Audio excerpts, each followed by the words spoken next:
Hello everyone. Welcome to success with Rai academy. 1 मई 2021 के दैनिक जागरण के राष्ट्रीय संस्करण को आज के इस वीडियो में डिस्कस करेंगे। तो चलिए वीडियो को शुरू करते हैं। सबसे पहली जो न्यूज़ है हमारी वो काफ़ी डराने वाली न्यूज़ है कि अगले सप्ताह आ सकता है कोरोना संक्रमण का पीक।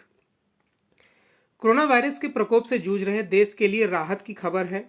सरकार के सलाहकार वैज्ञानिकों ने समूह ने हालात के विश्लेषण के बाद आकलन किया है कि कोरोना संक्रमण का पीक 3 से 5 मई के बीच आ सकता है। इसके बाद देश में कोरोना संक्रमण के मामले कम हो सकते हैं। यह अनुमान पूर्व के आकलन से एक सप्ताह पहले पीक आने का है। यह अनुमान कोरोना संक्रमण के मरीजों की तेजी से बढ़ रही तादाद के मद्देनजर है। भारत में लगातार 10 दिन से प्रतिदिन कोरोना संक्रमण के 3 लाख से ज़्यादा मामले सामने आ रहे हैं। शुक्रवार को यह संख्या बढ़कर 3.86 लाख को पार कर गई। इसके चलते जनता की मुश्किलें बढ़ी हैं। देश ऑक्सीजन, दवा और संसाधनों की किल्लत झेल रहा है। पूरी दुनिया से भारत को मदद भेजी जा रही है। संक्रमण पर नज़र रखने के लिए गठित वैज्ञानिकों के समूह के प्रमुख एम विद्यासागर के अनुसार हमारा अनुमान संक्रमण का पीक अगले सप्ताह में आने का है। पहले इसी समूह ने 5 मई से 10 मई के बीच पीक आने की बात कही थी। नेक्स्ट न्यूज़ है कोरोना से निपटने की जिम्मेदारी केंद्र सरकार की है। ये स्टेटमेंट दिया है सुप्रीम कोर्ट ने। कोरोना की दूसरी लहर के बनी संकट की स्थिति में सुप्रीम कोर्ट ने केंद्र सरकार को साफ साफ कहा है कि उसे विशेष जिम्मेदारी निभानी होगी, खासकर दिल्ली में जो केंद्र शासित प्रदेश है और देश की राजधानी भी है। शुक्रवार को सुप्रीम कोर्ट ने महामारी को राष्ट्रीय संकट बताते हुए कहा कि केंद्र सरकार को ऑक्सीजन, जरूरी दवाओं से लेकर वैक्सीन तक की उपलब्धता सुनिश्चित करानी चाहिए। महामारी के बचाव के लिए सभी का टीकाकरण सुनिश्चित करने के लिए केंद्र सरकार को राष्ट्रीय टीकाकरण अभियान चलाने को कहा है।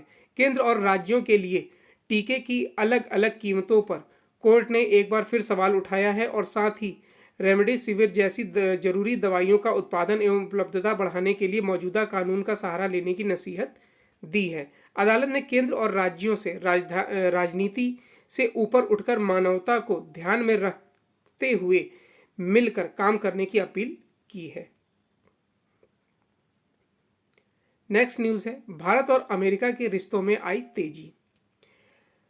अमेरिका ने कहा है कि जो बाइडेन प्रशासन के शुरुआती 100 दिनों के कार्यकाल में भारत से उसके रिश्तों में तेजी आई है। अमेरिकी विदेश मंत्रालय के प्रवक्ता नेड प्राइस ने कहा है कि इस अवधि के दौरान दोनों देशों के संबंधों में वैश्विक साझेदारी परिलक्षित हुई है और भारत पर अमेरिका का विशेष ध्यान है। दैनिक संवाददाता सम्मेलन में प्राइस ने कहा कि पिछले 100 दिनों में हमारा फोकस भारत पर रहा है। राष्ट्रपति बाइडेन ने भी पिछली रात के अपने संबोधन में भारत का जिक्र किया है। मुझे लगता है कि आप देख सकते हैं हमारे बीच संबंध कितने प्रगाढ़ हुए हैं। बाइडेन ने खुद हाल ही में प्रधानमंत्री नरेंद्र मोदी से बातचीत की है। इसके अलावा विदेश मंत्री टोनी ब्लिंकन अपने भारतीय समकक्ष से कई बार बात कर चुके हैं। ज़्यादा दिन नहीं हुए हैं जब जलवायु परिवर्तन पर राष्ट्रपति के विशेष दूत जॉन कैरी भारत की यात्रा पर थे।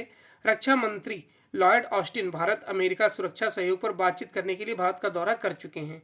प्राइस ने कहा कि क्वाड के जरिए मंत्रियों के स्तर पर और नेतृत्व के स्तर पर भारत के साथ हमारा संपर्क बना हुआ है।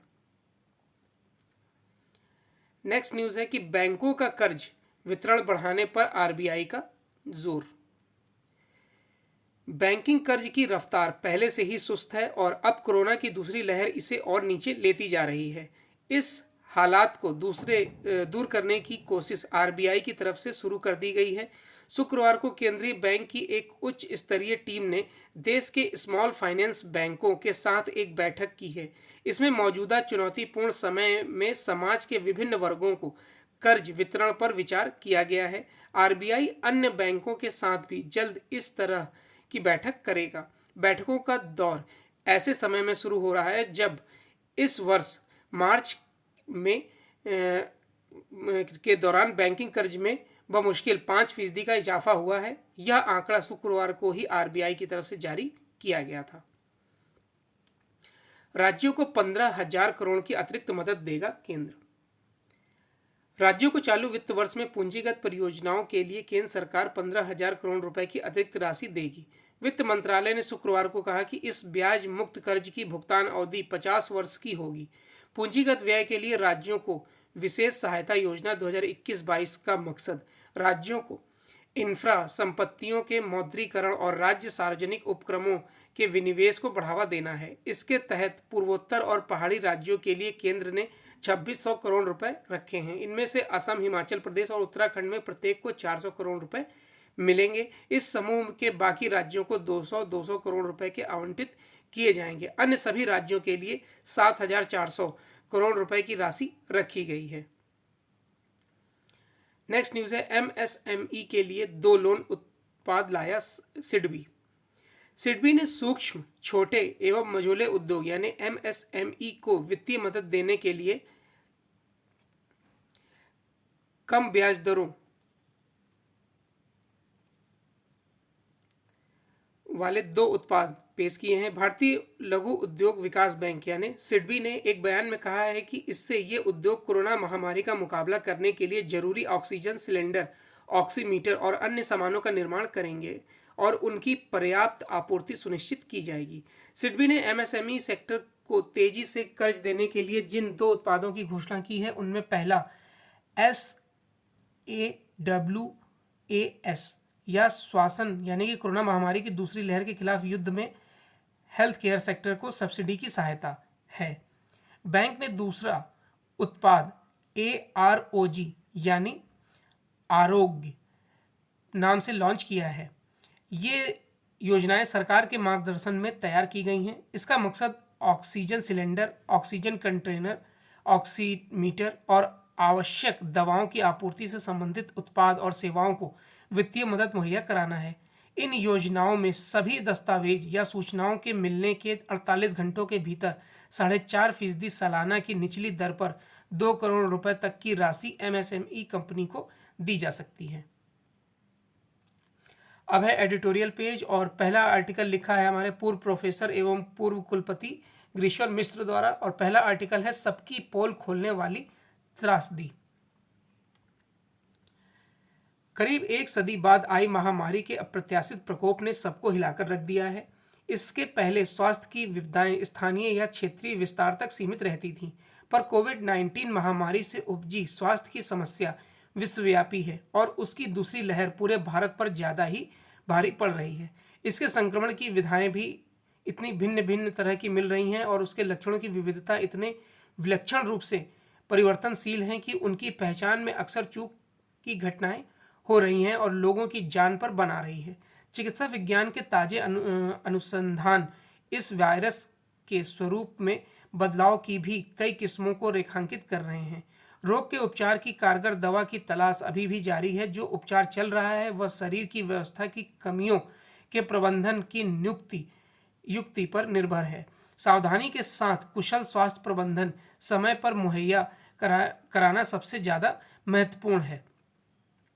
देखिए, वाकई में इस समय की जो स्थिति है उससे भारत की जो चिकित्सा प्रणाली है उसकी पूरी तरीके से पोल खुल गई है। भारत सरकार जब भारत में पहली लहर आई थी उसके बाद ब्रिटेन में जब जनवरी में इसकी दूसरी लहर, दूसरा स्ट्रेन देखने को मिला था, ब्रिटेन में जनवरी से लेकर 7 फरवरी तक जब संपूर्ण लॉकडाउन लगाया गया था, तब भारत के पास चेतने का समय था। वो चाहता तो ऑक्सीजन की कमी, यानी कि क्योंकि विकसित देशों के मुकाबले भारत विकासशील देश है और यहाँ पर संसाधनों की बहुत कमी है। अगर ये भारत सरकार चाहती तो अपनी कमियों को पूरा ना भी करके कुछ स्तर तक उसमें सुधार कर सकती थी, लेकिन इसमें कहीं ना कहीं केंद्र सरकार की इसमें कमियां रहीं। चिकित्सा जो हेल्थ सेक्टर है उसकी कमियां उजागर हुई हैं। अब जब लोगों की जान जा रही है तो जो तैयारियां की जा रही हैं उसे भी पूरा होने में कम से कम आपको 10 से 15 दिन भी कम है और लोग रोज के रोज मर रहे हैं। भारत की आबादी, जनसंख्या का घनत्व, पर्यावरण प्रदूषण और खाद्य सामग्री में मिलावट, स्वास्थ्य सुविधाओं की अपेक्षा और स्वास्थ्य सेवाओं के निजीकरण जैसे बदलाव ने आम नागरिक के लिए स्वस्थ रहने की चुनौतियों को ज़्यादा ही जटिल बना दिया है। पिछले कुछ वर्षों में स्वास्थ्य की चलती सरकारी व्यवस्था और भी स्वीकृति चली गई है। स्वास्थ्य क्षेत्र में निजीकरण से स्वास्थ्य सुविधाओं तक पहुंच को आम जनता से दूर करना शुरू कर दिया है। निजी क्षेत्र में जन सेवाओं की जगह मुनाफा कमाना ही मुख्य लक्षण बन गया है। दूसरी ओर इसका दबाव झेलती जनता के सामाजिक, नैतिक और आर्थिक आचरण में विसंगतियां भी आने लगी हैं। कोविड जैसी विकट त्रासदी ने सबकी पोल खोलकर रख दी है, लेकिन उसका ठीकरा हर कोई दूसरे के सिर पर फोड़ने को तत्पर है और जीवन मृत्यु के प्रश्न में भी सियासी फायदा ढूंढ रहा है।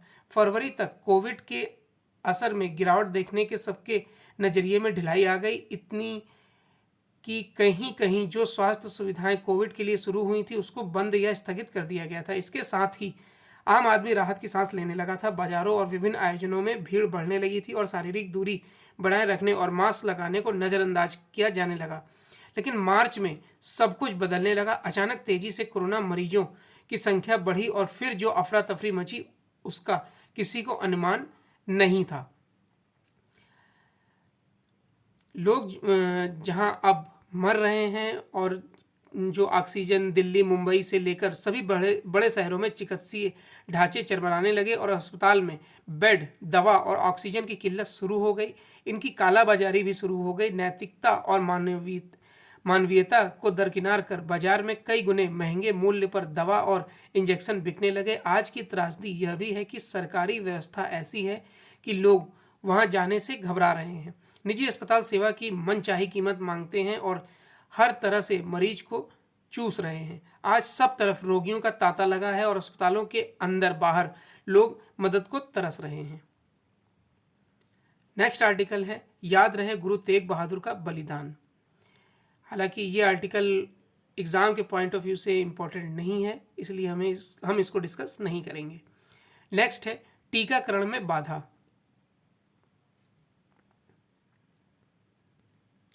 मध्य प्रदेश, बिहार, झारखंड, पंजाब समेत कई राज्यों ने तीसरे चरण के टीकाकरण अभियान को शुरू कर पाने में जिस तरह से हाथ खड़े कर दिए हैं वह निराशाजनक भी है और चिंताजनक भी। कुछ राज्यों ने तो पहले ही कह दिया है कि वे 1 मई से 18 से 44 साल के लोगों के टीकाकरण का काम शुरू नहीं कर पाएंगे। इन सभी की माने तो उनके पास पर्याप्त टीके नहीं हैं, लेकिन केंद्र सरकार का यह कहना है कि राज्यों के पास अभी 1 करोड़ टीके हैं। आखिर समस्या क्या कहाँ है और क्यों है? यह बिल्कुल भी ठीक नहीं है कि जिस अभियान को सर्वोच्च प्राथमिकता दी जानी चाहिए वह बाधित होती दिख रही है। क्या इसके पीछे तैयारियों की कमी जिम्मेदार है या फिर राज्यों ने समय से टीके नहीं खरीदे अथवा टीकों के उत्पादन और उनकी आपूर्ति में कोई समस्या खड़ी हो गई है? क्या टीकों की उपलब्धता का अनुमान लगाए बगैर पहले चरण के टीकाकरण की घोषणा कर दी गई है? इन सभी सवालों के जवाब सामने आने चाहिए ताकि टीकाकरण केंद्र और आम जनता का असमंजस खत्म हो। जहां केंद्र सरकार को यह सुनिश्चित करना होगा कि पर्याप्त मात्रा में टीके उपलब्ध हों, वहीं राज्यों को यह देखना होगा कि टीकाकरण द्रुत गति यानी तेज गति से हो। तो ये आज का 1 मई 2021 का एडिटोरियल पेज और साथ ही पूरा राष्ट्रीय संस्करण था। आई होप आपको वीडियो अच्छा लगा होगा। अगर आपको वीडियो अच्छा लगा हो तो लाइक और शेयर कर दीजिएगा। वीडियो देखने के लिए धन्यवाद।